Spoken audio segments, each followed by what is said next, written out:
Gentleman is recognized for 3 minutes. Thank you, Mr. Speaker, and I thank the gentleman for yielding. And, Mr. Speaker, I rise in strong opposition to H.R. 3269, the Corporate and Financial Institution Compensation Fairness Act. This overreaching bill, which is being sold as a response to the financial crisis, would, in effect, take away the rights of individual companies to conduct business as they see fit, and places government bureaucrats in charge of making key decisions about how business should be run. We can agree that some executives in this country are grossly overpaid, but allowing government to make such determinations is counter to everything that has made our country great.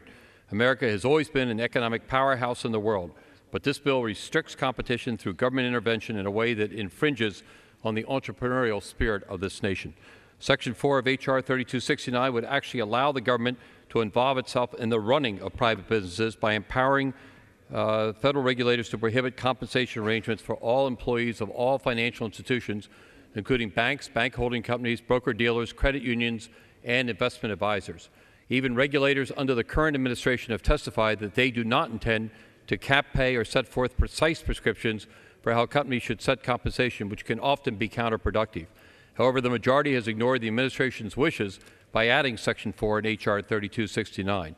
This bill is a vast overreach and overreaction to the current financial crisis. Like many, I am concerned that executives at a handful of large companies like AIG have been awarded extravagant pay packages and bonuses even after the companies have faced failure and received assistance from the federal government to the tune of billions of taxpayer dollars. In these cases, when federal assistance has been granted, I believe the federal government does have a right to mandate the pay structure of these firms, which is why I voted for an amendment during committee consideration of H.R. 3269 to only apply the provisions in the underlying bill to TARP recipients for the amount of time that the TARP money is outstanding. Unfortunately, this amendment was rejected, leaving many financial institutions who did not contribute to the current crisis to pay for the mistakes of others. Finally, this bill undermines the primacy of state corporate governance laws. Corporate law has typically been left up to the states, allowing this diversity to foster competition. Passing this bill would eliminate these traditions, which runs against the American free market ideals we have always stood for. For this reason, I support Mr. Garrett's amendment to allow state law to preempt the underlying bill.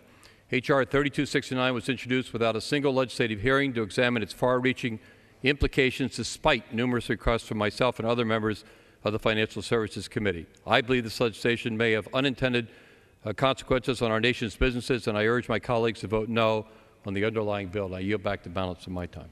The gentleman yields back his time. The gentleman from Massachusetts.